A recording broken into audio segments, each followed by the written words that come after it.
الحمد لله رب العالمين والصلاة والسلام على سيد المرسلين وعلى آله وأصحابه أجمعين. قال الله تبارك وتعالى في كلامه المجيد والفرقان الحميد: أعوذ بالله من الشيطان الرجيم، بسم الله الرحمن الرحيم. يا أيها الذين آمنوا اتقوا الله وكونوا مع الصادقين. وقال تعالى: ويوم يعض الظالم على يديه يقول يا ليتني لم اتخذ فلانا خليلا لقد أضلني عن الذكر بعد إذ جاءني وكان الشيطان للإنسان خذولا. وقال النبي صلى الله عليه وسلم: المرء على دين خليله ولينظر أحدكم من يخالف. صدق الله العظيم وصدق رسوله النبي الكريم ونحن على ذلك لمن الشاهدين والشاكرين والحمد لله رب العالمين. محترم و مکرم اللہ کے علماء کرام اور ایمان والے بھائی، کلام پاک کی جن آیات کی آپ حضرات کے سامنے تلاوت کی، اس میں اللہ تبارک و تعالیٰ انسان اور اس کے ساتھ رہنے والے، اس کے دوست اور برادر، اس کے دکھ اور اس کے سکھ، اس کے غم اور خوشی میں شریک ہونے والے، یہ آپس کے جو دوستیاں اور تعلقات ہوتے ہیں، اللہ تبارک تعالیٰ نے ان آیات میں ان دوستیوں کا ذکر فرمایا. آیت کریمہ آپ کے سامنے میں نے پڑھی. اللہ تبارک تعالیٰ ارشاد فرماتے ہیں: یا ایھا الذین آمنوا اتقوا اللہ وکونوا مع الصادقین. اے ایمان والو، اللہ سے تقویٰ اور خوف اختیار کرو. وکونوا مع الصادقین، اور سچے اور نیک لوگوں کی صحبت اختیار کرو.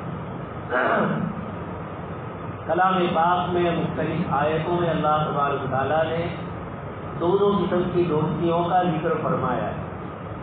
آپ کے سامنے میں ایک آیت پڑھی، اس میں اللہ تبارک تعالیٰ ایک نافرمان بندے نے اللہ کے رسول صلی اللہ علیہ وسلم کے ساتھ ایک بدسلوکی کی. عقبہ بڑا سردار تھا، آپ سے تعلق رکھتا تھا اور آپ صلی اللہ علیہ وسلم کی دعوت سے شریک ہوتا. ابی بن خلف یہ بھی مکہ کے سرداروں میں تھے. اس نے عقبہ کو کہا کہ تم اللہ کے رسول صلی اللہ علیہ وسلم کی صحبت چھوڑ دو، ان کے پاس آنا جانا چھوڑ دو، ورنہ ہم لوگ تم سے بائیکاٹ تمہارا کر دیں گے اور مختلف قسم کی باتیں اس سے کریں گے.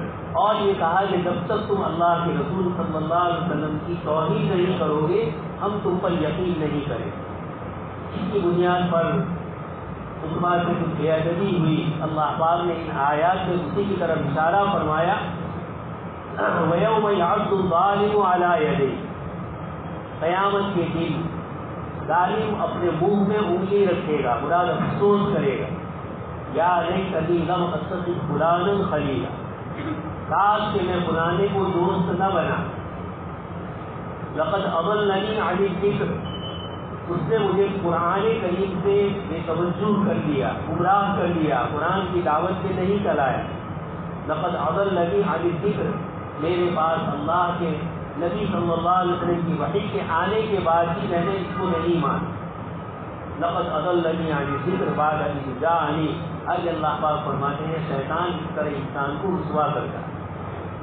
دوست اور بزرگوں، رمضان مبارک کا مہینہ شروع ہو رہا ہے اور سب سے پہلی سورت جو ہے سورہ فاتحہ ہے. اس میں دو چیزیں بنیادی طور پر ذکر کی گئی. ایک طرف اللہ تبارک تعالیٰ کی صفات کو ذکر کیا، اللہ پاک کی حمد بیان کی، رب العالمین اس کو فرمایا، اور الرحمن الرحیم صفت رحمت کو بھی ذکر فرمایا. آگے فرمایا مالک یوم الدین، بدلے کے دن کا مالک. یہ اللہ تبارک تعالیٰ کی صفات ہے. اللہ ہونا، رب ہونا، رحمان اور رحیم ہونا، مالک یوم الدین اور بدلے کے دن کا مالک. یہ تو اللہ تبارک تعالیٰ کی صفات کو ذکر. اس کے بعد قرآن کریم میں بندوں سے کہا گیا کہ یہ دعا کرو اہدنا الصراط المستقیم، آپ ہمیں سیدھے راستے کی رہنمائی فرمائیں. صراط الذین انعمت علیہم، ان لوگوں کے راستے پر جن پر آپ نے انعام فرمایا، نہ ان لوگوں کے راستے پر جن پر آپ کا غضب نازل ہوا، اور جو گمراہ ہوئے ان کے راستوں سے آپ ہمیں بچائے۔ بیچ میں فرمایا ایاک نعبد و ایاک نستعین، آپ ہی کی ہم عبادت کرتے ہیں اور آپ ہی سے مدد مانگتے۔ تو ایک حصہ تو وہ ہے جس میں اللہ پاک کی صفات کا ذکر کیا ہے، دوسرے حصے میں بندے کو اللہ پاک نے مانگنے کا طریقہ اور طریقہ سکھلایا اور یہ بتلایا کہ آدمی کے لیے سب سے بڑی چیز ہدایت ہے، اہدنا الصراط المستقیم۔ لیکن یہ ہدایت اچھے اور نیک لوگوں کی صحبت سے ملے گی، برے اور گنہگار لوگوں کی صحبت سے اللہ تبارک تعالیٰ کی رضامندی اور ہدایت جو اللہ پاک دینا چاہ رہے ہیں یہ نہیں ملے۔ اس لیے سورہ فاتحہ میں بھی روزانہ ہر نماز میں، ہر رکعت میں جہاں ہم سورہ فاتحہ پڑھتے ہیں، اللہ تبارک تعالیٰ سے ہم دعا کرتے ہیں اہدنا الصراط المستقیم۔ یہ صراط مستقیم کیا ہے؟ اللہ پاک نے دوسری ایک آیت میں فرمایا اولئک الذین انعم اللہ علیہم من النبیین والصدیقین والشہداء والصالحین۔ یہ وہ لوگ ہیں جن پر اللہ پاک نے انعام نازل کیا، صدیقین انبیاء کرام علیہ السلام کی جماعت ہے، صدیقین ہے، شہداء ہے، اور آگے اللہ پاک نے فرمایا وحسن اولئک رفیقا، ان کی صحبت اور ان کی دوستی بڑی اچھی ہے۔ یہ سورہ فاتحہ کی دعا ہمیں بتلاتی ہے کہ زندگی میں نیک لوگوں کی صحبت دو طریقے سے حاصل ہوگی۔ ایک تو خود نیک لوگوں کی صحبت میں جائے، اچھے لوگ جو اچھی باتیں کرتے ہوں، اللہ پاک کا ذکر اور اللہ پاک کا خوف جن کی مجلسوں میں ہو رہا ہو، ایسے لوگوں کی صحبت اور ایسے لوگوں کی دوستی اختیار کی۔ ایک آیت میں اللہ پاک نے فرمایا الاخلاء یومئذ بعضهم لبعض عدو الا المتقین، کہ دنیا کی جتنی دوستیاں ہیں جو برائی اور گناہ کی طرف لے جانے والی ہیں، کل قیامت کے دن یہ ساری دوستیاں ختم ہو جائیں گی۔ بلکہ کتاب اللہ نے فرمایا الاخلاء، وہ جو دوست آپس میں ایک دوسرے کے غم خوشی میں شریک ہونے والے، یہ سب ایک دوسرے کے دشمن ہو جائیں گے۔ اور الا المتقین، پرہیزگار جو بندے ہوں گے، تقویٰ والے جو بندے ہوں گے، یہی وہ بندے ہیں جن کی صحبت آپ کو دنیا میں بھی فائدہ کرتی ہے اور آخرت میں بھی فائدہ پہنچاتی ہے۔ تو سورہ فاتحہ میں سب سے بڑی دعا جو مانگی گئی، نیک اور سچے لوگوں کی صحبت، ہدایت ان کے راستے سے ملتی ہے۔ اس سے پہلے تو فرمایا اہدنا الصراط المستقیم، آپ میری رہنمائی کیجیے، ہماری رہنمائی کیجیے سیدھے راستے کی۔ اور وہ راستہ کون سا ہے؟ صراط الذین انعمت علیہم، وہ اللہ کے بندوں کا راستہ جن پر اللہ پاک نے انعام فرمایا۔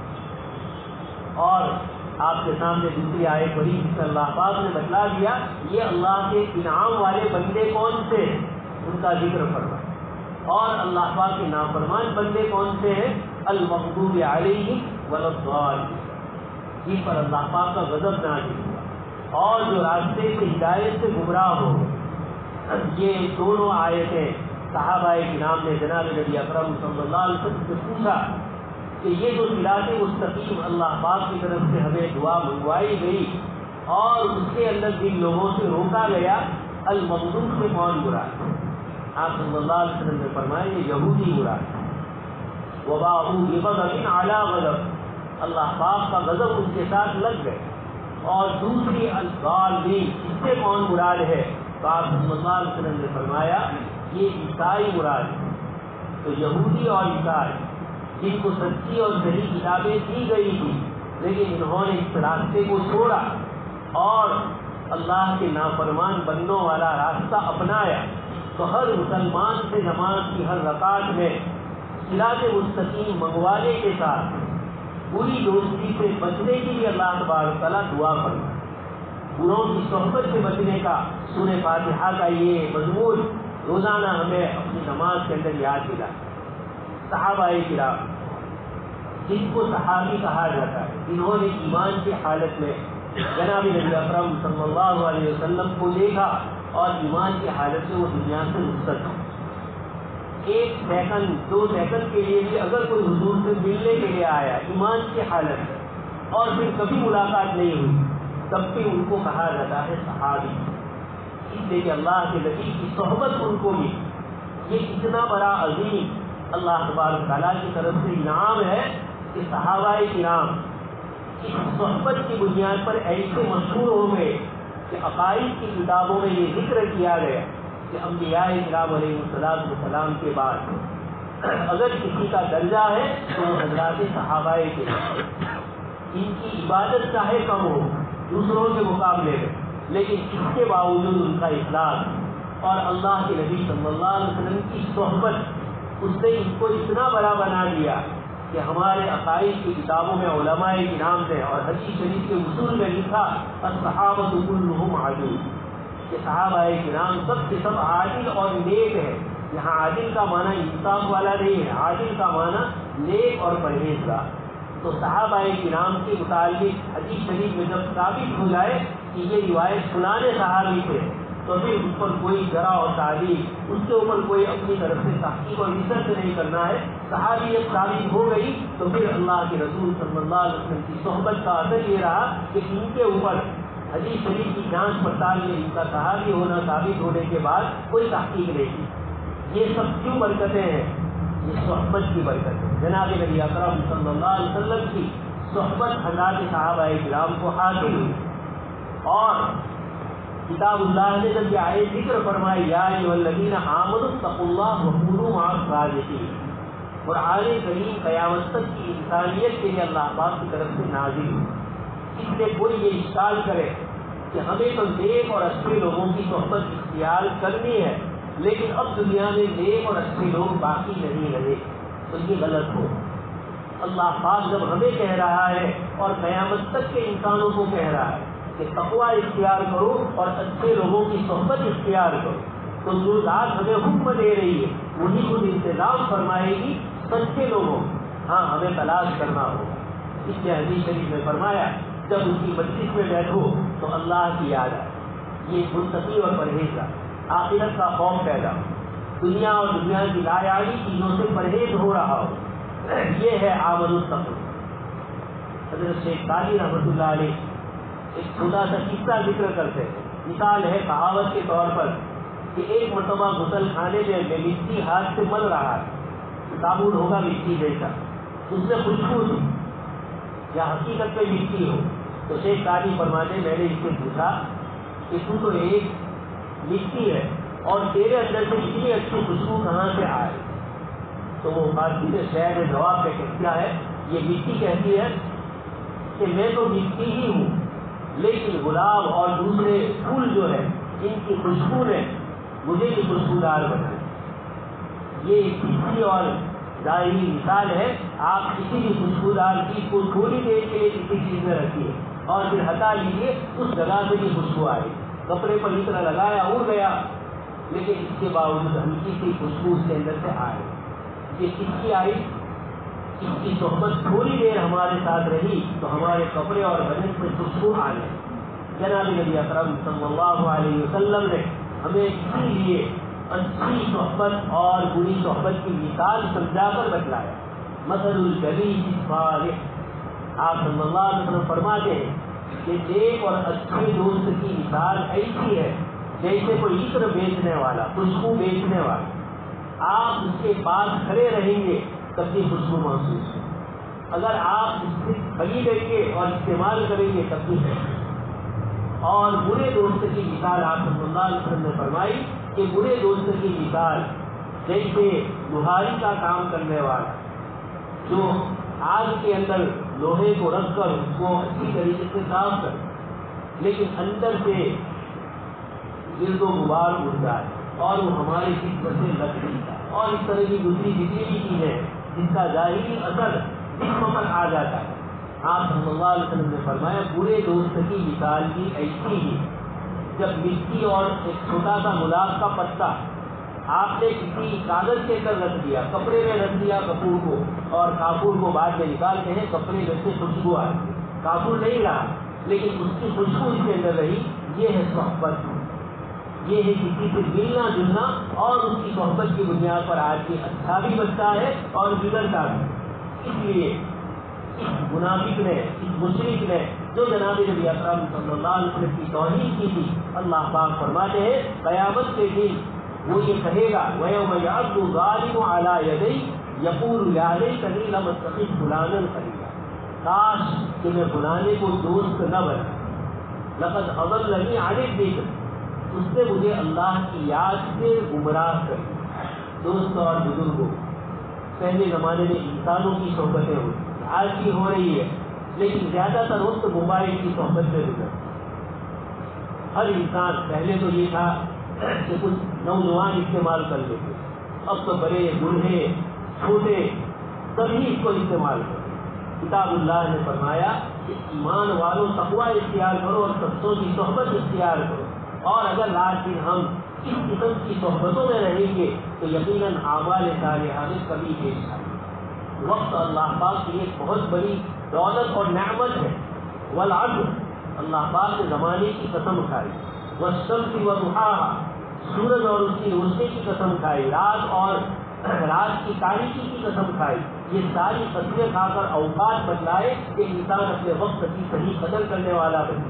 اس لیے آنے والا مہینہ، آنے والے ایام، ابھی سے ہم موبائل کی صحبت کم کرنا شروع کریں۔ رات کو دیر 2 بجے تک بیٹھ کر گپے سپاٹے مار، ایک مومن اور ایک مسلمان کی یہ شان نہیں ہے۔ حدیث شریف میں فرمایا لا ثمر بعد العشاء، عشاء کی نماز کے بعد گپ سپ کرنا اور ادھر ادھر کی بکواسات کرنا حدیث شریف میں اس سے روکا ہے۔ گجراتی اسکول میں بھی ہم لوگ پڑھتے تھے، رات کو جو نیٹفلکس ہوتا ہے وہیلا ویر بل بدھی ہے جنور، اس سے طاقت آتی ہے۔ آج کی سائنس نے بھی اس کو قبول کیا ہے کہ اس وقت دنیا میں بہت ساری بیماریوں کی ایک وجہ تو سیدھا موبائل ہے، اور اس کے علاوہ ان صحبتوں میں رہنے سے انسان کی طبیعت غلط قسم کی سوچ والی بن جائے۔ صحبت کا اثر اتنا یقینی اور پکا ہے کہ جس کی بنیاد کا کوئی انکار نہیں کرتا۔ آپ اچھے لوگوں کی صحبت میں رہیں گے، آپ کو محسوس نہیں ہوگا اور اندر اچھی باتیں آپ کے ذہن میں آنے لگیں۔ آپ کسی تاجر کے پاس بیٹھیں گے تو کمانے کا طریقہ آپ کو سیکھنا ملے گا، کسی ملازم پیشہ کے پاس بیٹھیں گے وہ ملازمت کیسے کرتا ہے یہ معلوم ہو۔ یہ کر کے لایا حدیث شریف میں فرمایا حسن اسلام المرء، آدمی کے اسلام کی خوبیوں میں سے ہے ترکہ لا یعد، بیکار قسم کی چیزوں کو وہ چھوڑ۔ اس لیے رمضان کی دنیا، رمضان کے سیکنڈ اور منٹ ہے۔ اللہ پاک نے فرمایا کہ لیلۃ مبارکۃ، برکت والی رات میں یہ قرآن اترا، اور اللہ پاک نے سراپا اس کو برکت والا بنا۔ بلکہ اس خفیائے کرام یہ فرماتے کہ اللہ تبارک تعالیٰ نے رمضان کے جو روزے متعین کیے، فرض کیے، یہ روزہ قرآن کریم کی برکت سے اللہ پاک نے رمضان المبارک میں یہ روزے ہم پر فرض۔ یہ قرآن کریم کی وہ صحبت اور برکت ہے کہ اللہ تبارک تعالیٰ نے قرآن کریم کی نسبت سے رمضان المبارک کے مہینے کو قرآن والا بنا دیا۔ شہر رمضان الذی انزل فیہ القرآن انا انزلناہ فی لیلۃ القدر، یہ اللہ پاک نے قرآن کی تعریف کی تو وہاں پر روزے کا ذکر کیا، مہینے کا ذکر کیا، اور جہاں رمضان کا ذکر کیا وہاں قرآن کریم کا ذکر کیا۔ اور یہ قرآن کریم روزانہ ہر سورہ فاتحہ کی ہر رکعت میں ہمیں دعوت دے رہی ہے کہ دیکھیں، یعنی دعا بھی کرنی چاہیے کہ اللہ پاک مجھے اچھوں کی صحبت عطا کرے، بروں کی صحبت سے بچا۔ یہ تو خود اس دن صراط کے ذریعے ہم روزانہ ہر رکعت میں مانگ رہے ہیں، اور دوسرا اس کے ساتھ کوشش کرنی ہے کہ اپنے آپ کو ان بری صحبتوں سے بچائے، اپنے اوقات کی ہم قدر کریں، اور ان اوقات کو قرآن کریم کی تلاوت میں اور روزے کو تقویٰ اور روزے کو پختہ کرنے والے جو اچھے اعمال ہیں ان میں اگر ان اوقات کو ہم لگائیں گے تو یہ رمضان المبارک کا مہینہ خیر و برکت والا، اور وہ جو ممبر سے اللہ کے رسول صلی اللہ علیہ وسلم نے آمین فرمایا اس سے ہم مستحق نہ بنے اور رمضان کو کمانے والا بنا لے۔ اللہ تبارک تعالیٰ مجھے اور آپ کو اپنے اوقات کی قدر کرنے کی توفیق نصیب فرمائے۔ صحیح اوقات، وقت تو گزر جائے گا، رمضان کے روزے گزر جائیں گے، لیکن اچھے اوقات میں گزارے سب کی گزریں گے اور بری چیزوں میں گزارے سب کی گزریں گے۔ غیبتیں، چغلیاں، ادھر ادھر کی باتیں ہوگی، اس کے علاوہ اور کیا ہوگا۔ اس لیے یہ آنے والا مہینہ اور یہ سورہ فاتحہ کی دعا اور آپ صلی اللہ علیہ وسلم کی احادیث کہ آدمی کو پہچان نہ ہو تو کیسے پہچانو، المرء علی دین خلیل، آدمی اپنے دوست کے مذہب پر ہو، جس سے دوستی ہوگی بس یہ ضرور وہی اٹھائے. آگے اللہ کے رسول صلی اللہ علیہ وسلم فرماتے ہیں ہر آدمی چاہیے کہ دیکھے کہ وہ کس سے دوستی کر رہا ہے. اگر اچھوں سے ہے تو اچھی صحبت کا اثر اس میں آئے گا. اللہ تبارک تعالیٰ سے دعا ہے کہ اللہ پاک ہمیں رمضان مبارک کی قدر کرنے کی توفیق نصیب فرمائے اور اس سے پہلے اپنے اوقات کو دین اور دین کی چیزوں کی طرف لگانے کا ماحول اللہ پاک تیار فرمائے. آمین. وآخر دعوانا